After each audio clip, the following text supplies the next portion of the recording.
Di tempat duduk siap gerak berdoa mulai.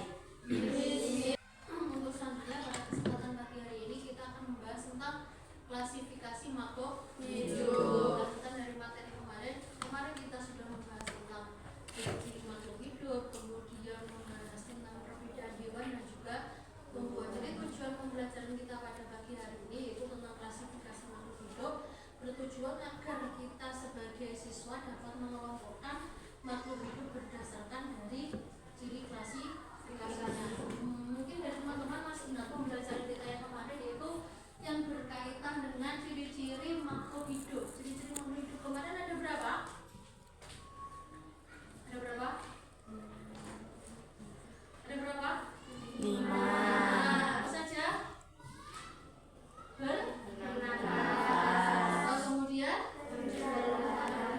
kemudian merupakan makanan dan minuman dan juga peka terhadap rangsangan. Contohnya kemarin kalau peka terhadap rangsangan itu ada ketika putri malu itu disentuh dia akan membuka daunnya. Itu yang disebut dengan ciri-ciri makhluk Hidup. Pada kesempatan pagi hari ini kita akan membahas tentang klasifikasi dari makhluk hidup. Silakan dibuka buku LKS-nya halaman 62 tentang klasifikasi makhluk hidup. Sudah dibuka semua? Sudah. Sedikit menjelaskan tentang klasifikasi makhluk hidup. Klasifikasi atau pengelompokan makhluk hidup. Di bumi ini keanekaragaman makhluk hidup semakin ragam dan semakin lama bertambah banyak. Tentu saja keanekaragaman juga bertambah dengan demikian makhluk hidup yang jumlahnya berjuta-juta itu bagaimana kita akan mempelajarinya. Makanya di dalam pelajaran IPA itu ada istilahnya klasifikasi makhluk hidup. Jadi dengan adanya klasifikasi makhluk hidup kita dapat mudah membedakan antara makhluk hidup, antara tumbuhan dan juga hewan. Jadi nanti tingkatannya antara hewan dan tumbuhan itu berbeda. Ilmu yang mempelajari pengelompokan makhluk hidup itu disebut dengan klasifikasi atau taksonomi. Jadi takson yang mempelajari tentang klasifikasi makhluk hidup antara hewan dan tumbuhan itu berbeda. Pada abad ke-18, Carolus Linnaeus yaitu seorang ahli biologi dari Swedia memperkenalkan klasifikasi berdasarkan persamaan strukturnya, di mana pengelompokan makhluk hidup itu ada bagiannya dunia hewan dan juga ada dunia tumbuhan. Istilahnya di hewan itu animalia, kalau tumbuhan kita lantai. Dunia hewan itu dibagi menjadi beberapa taxon. Yang pertama ada kingdom atau kerajaan, yang kedua phylum, yang ketiga kelas atau kelas, yang keempat ordo, yang kelima familia, yang keenam marga. Kemudian dalam pengklasifikasian makhluk hidup diatur juga dalam sistem binominal nomenklatur atau tata nama sistem nama ganda. Jadi nanti dalam ketika kita memberikan nama itu yang paling utamakan itu apanya dulu, baru marganya dulu, apa aksennya dulu. Jadi ada beberapa alasan kenapa klasifikasi itu menggunakan bahasa Latin. Yang pertama agar tidak ada kekeliruan dalam mengidentifikasi, karena ketika ada kekeliruan ketika kita membedakan antara makhluk hidup itu bisa berakibat fatal. Jadi di dalam dunia ini pelajaran IPA terutama biologi, pemberian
Waalaikumsalam warahmatullahi wabarakatuh.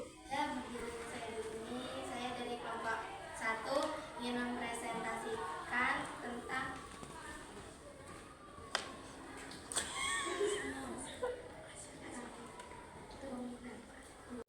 contoh dominan Equaiota, dominan Achaea, dan dominan Bacteria. Kedua, kingdom atau kerajaan. Makhluk hidup dikelompokkan ke dalam beberapa kerajaan, misalnya animalia atau hewan. Mungkin dari teman-teman ada yang bisa ditanyakan? Ya, Nifah Farah. Bagaimana cara dikelompokkan?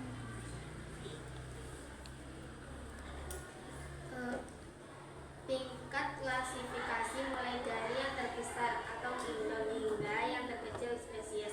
Kingdom hingga menjadi filum atau divisi, lalu kelas, ordo, famili, genus, dan akhirnya spesies.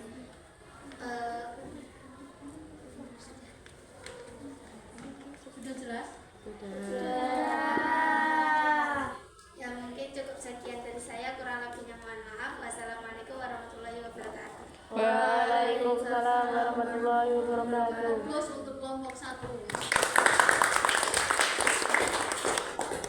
Klasifikasi makhluk hidup itu dimulai dari yang terkecil terlebih dahulu, mulai nanti sampai yang terbesar. Jadi kalau kelompok 1 kan membahas tentang klasifikasi makhluk hidup yang diawali dari apa tadi? Sampai dengan apa? Sampai dengan spesies. Untuk selanjutnya kelompok 3 silahkan maju ke depan dulu.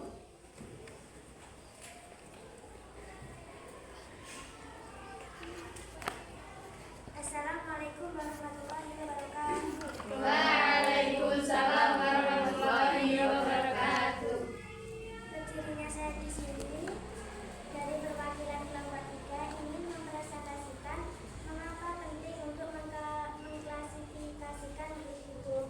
Mengklasifikasikan makhluk hidup sangat penting karena memudahkan kita untuk mengenali, membandingkan, dan mempelajari keanekaragaman kehidupan. Klasifikasi juga membantu memahami hubungan evolusioner antar spesies dan mempelajari sifat-sifat unik pada kelompok tertentu.